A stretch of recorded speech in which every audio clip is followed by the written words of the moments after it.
Hi friends, welcome back to my channel. ಯಾರೆಲ್ಲ first time ನನ್ನ video ನೋಡ್ತಾ ಇದ್ದೀರಾ, ಪ್ಲೀಸ್ ನನ್ನ ಚಾನಲ್ನ ಸಬ್ಸ್ಕ್ರೈಬ್ ಮಾಡ್ಕೊಳ್ಳಿ, ಹಾಗೆ ಸಪೋರ್ಟ್ ಮಾಡಿ. ನಾನಿವತ್ತು ಮಟನ್ ಚಾಪ್ಸ್ ಮಾಡ್ತಾಯಿದ್ದೀನಿ. ಇದಕ್ಕೆ 3/4 kg ಮಟನ್ ತೊಗೊಂಡಿದ್ದೀನಿ. ಗ್ರೀನ್ ಮಟನ್ ಚಾಪ್ಸ್ ಆಗಿರೋದ್ರಿಂದ ಮೆಣಸಿನ್ಕಾಯಿ, ಕೊತ್ತಂಬರಿ, ಪುದೀನ ಎಲ್ಲ ತೊಗೊಂಡಿದ್ದೀನಿ. ಹಾಗೆ ಮಸಾಲೆ ಎಲ್ಲ ಇಲ್ಲಿ ನಾನು ರೆಡಿ ಮಾಡಿ ಇಟ್ಕೊಂಡಿದ್ದೀನಿ. ಬನ್ನಿ ಈಗ ಮಸಾಲ ಫಸ್ಟು ಫ್ರೈ ಮಾಡ್ಕೊಳ್ಳೋಣ.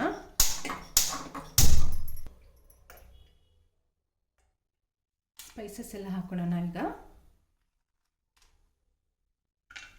3 ಚಕ್ಕೆ, ಸ್ವಲ್ಪ ಲವಂಗ, ಕಾಳು ಮೆಣಸು ಒಂಚೂರು, ಶುಂಠಿ ಮತ್ತು ಬೆಳ್ಳುಳ್ಳಿ,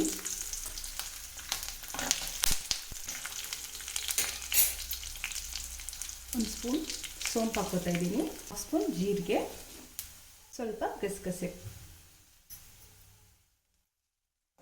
ಇದನ್ನು ಸ್ವಲ್ಪ ಫ್ರೈ ಮಾಡ್ಕೊಳ್ಳೋಣ. ಸ್ವಲ್ಪ ಫ್ರೈ ಆದಮೇಲೆ ಒಂದು ದೊಡ್ಡ ಈರುಳ್ಳಿ ಹಾಕೋತಾ ಇದ್ದೀನಿ.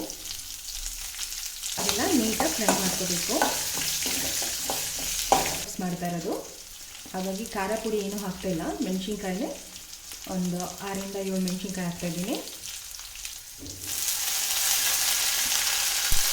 ಸ್ವಲ್ಪ ಪುದೀನ ಹಾಕ್ತಾಯಿದ್ದೀನಿ. ಕೊತ್ತಂಬರಿ ಮತ್ತು ಪುದೀನ ಹಾಕಿದ್ಮೇಲೆ ಜಾಸ್ತಿ ಫ್ರೈ ಮಾಡೋ ಅವಶ್ಯಕತೆ ಇಲ್ಲ.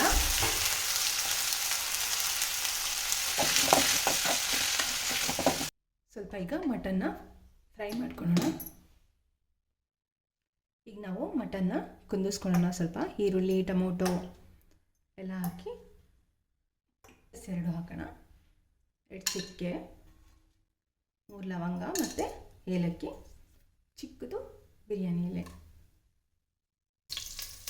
2 ಈರುಳ್ಳಿ ಕಟ್ ಮಾಡಿಟ್ಕೊಂಡಿದ್ದೆ. ಈರುಳ್ಳಿ ಹಾಕೋಣ.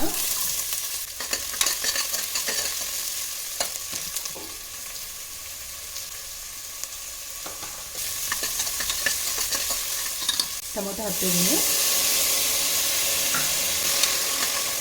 ಟೊಮೊಟೊ ಎಲ್ಲ ಸ್ವಲ್ಪ ಸ್ಮೂತ್ ಆಗಿದೆ. ಈಗ ಮಟನ್ ಹಾಕೋತಾ ಇದ್ದೀನಿ.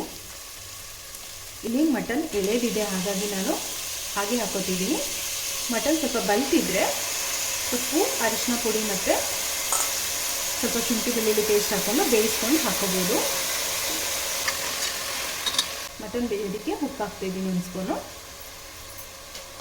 ಹಾಗೆ ಸ್ವಲ್ಪ ಅರಿಶಿನ ಪುಡಿ ಹಾಕ್ತಾಯಿದ್ದೀನಿ.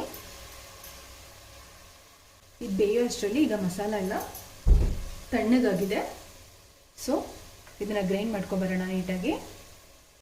ಮಸಾಲ ನೀಟಾಗಿ ರುಬ್ಕೊಬಂದಾಗಿದೆ ನೋಡಿ. ಇದರಲ್ಲೇ ನೀರು ಬಿಟ್ಕೊಂಡು, ನಾನು ನೀರು ಹಾಕಿರಲಿಲ್ಲ, ನೀರು ಬಿಟ್ಕೊಂಡಿತ್ತು ಮಟನ್ನು. ಟೊಮೊಟೊ ಎಲ್ಲ ಹಾಕಿದ್ನಲ್ಲ, ಅದರಲ್ಲಿ ಸ್ವಲ್ಪ ಉಪ್ಪೆಲ್ಲ ಹಾಕಿದ್ನಲ್ಲ, ಹಾಗಾಗಿ ಕ್ಲೀನಾಗಿ ಕುಂತ್ಕೊಂಡಿರುತ್ತೆ.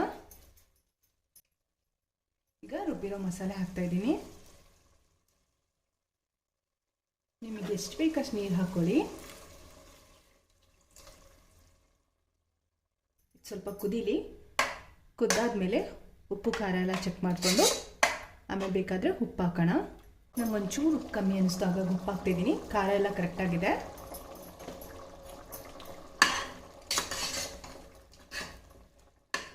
ಈಗ ಮಟನ್ ಕುದೀತಾ ಇದೆ. ಈಗ ಮುಚ್ಚಳ ಮುಚ್ಚಿ 3ರಿಂದ 4 ವಿಷಲ್ ಕೂಗಿಸ್ಕೊಳ್ಳೋಣ. ಮಟನ್ ಏನಾದರೂ ಬಲ್ತಿದ್ರೆ ಮೊದಲೇ ನೀವು ಬೇಯಿಸ್ಕೊಂಡು ಈ ರೀತಿ ಫ್ರೈ ಮಾಡ್ಕೋಬೋದು. ಇದು ಮಟನ್ ಎಳೆದಾಗಿರೋ ಕಾರಣ ನಾನು ಡೈರೆಕ್ಟಾಗಿ ಮಾಡ್ತಾಯಿದ್ದೀನಿ.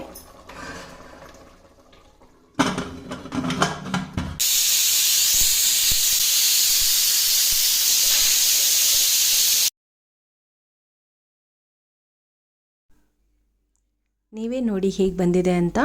ತುಂಬಾ ಟೇಸ್ಟ್ ಆಗಿರುತ್ತೆ, ಮಾಡೋದು ಕೂಡ ತುಂಬಾ ಸುಲಭ, ಮನೇಲೆಲ್ಲರಿಗೂ ಇಷ್ಟ ಆಗುತ್ತೆ. ಮಟನ್ ಎಲ್ಲ ಚೆನ್ನಾಗಿ ಬೆಂದಿದೆ. ಎಣ್ಣೆ ಎಲ್ಲ ನೋಡಿ ಸೈಡಲ್ಲಿ ಯಾವ ರೀತಿ ಬಿಟ್ಕೊಂಡಿದೆ ಅಂತ. ಈ ಮಟನ್ ಚಾಪ್ಸ್ನ ನೀವು ದೋಸೆ, ಚಪಾತಿ, ರೊಟ್ಟಿ, ರೈಸ್ ಎಲ್ಲದಕ್ಕೂ ಕೂಡ ತುಂಬ ಚೆನ್ನಾಗಿರುತ್ತೆ. ಮನೇಲೊಮ್ಮೆ ಟ್ರೈ ಮಾಡಿ, ಮಕ್ಕಳಿಗೂ ಕೂಡ ತುಂಬಾ ಇಷ್ಟ ಆಗುತ್ತೆ. ನನ್ನ ವಿಡಿಯೋ ಇಷ್ಟ ಆದರೆ ಒಂದು ಲೈಕ್ ಮಾಡಿ, ಇದೇ ರೀತಿ ಸಪೋರ್ಟ್ ಮಾಡ್ತಾಯಿರಿ.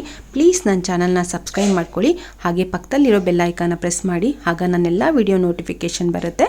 Thank you.